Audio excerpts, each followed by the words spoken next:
पूर्णिमा की रात थी। चांदनी महल के संगमरमर के फर्श पर ठंडी रोशनी बिखेर रही थी।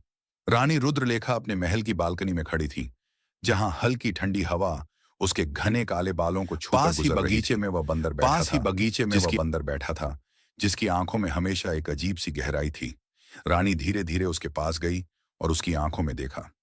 उसकी गहरी भूरी आंखें जैसे किसी छिपे हुए दर्द और अनकहे शब्दों से भरी हुई थीं। एक अजीब सा आकर्षण था उस बंदर में, जिसे रानी खुद समझ नहीं पा रही थी। तुम अलग हो, रानी ने धीरे से कहा, उसके मुलायम फर पर अपनी उंगलियां फेरते हुए। जैसे ही उसने ऐसा किया, अचानक एक रोशनी सी फैली और वह बंदर एक आकर्षक राजकुमार में बदल गया। उसका शरीर गठीला था, चेहरे पर तीखी आकृतियां, और उसकी आंखें अब और भी ज्यादा मोहक हो गई थीं। रानी अचंभित थी, लेकिन उसके भीतर कुछ और भी जाग रहा था। एक अजीब सा खिंचाव, एक अनकहा आकर्षण। राजकुमार ने उसकी ओर देखा।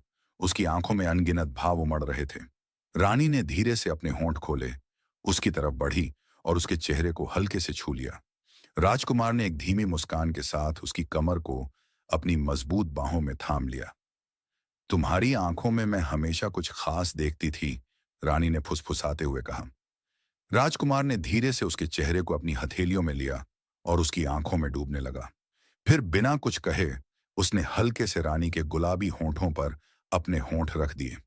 एक गर्म लहर उनके शरीर में दौड़ गई। चांदनी उनके इर्द गिर्द जादू सा बुन रही थी। रानी ने अपने हाथ उसकी चौड़ी छाती पर रखे, उसकी गर्माहट को महसूस किया। राजकुमार ने उसे अपने करीब खींच लिया और उनके शरीर एक दूसरे के स्पर्श में खोने लगे। हवा में फूलों की महक थी, दिलों में धड़कनों का संगीत। उस रात केवल प्रेम की भाषा थी,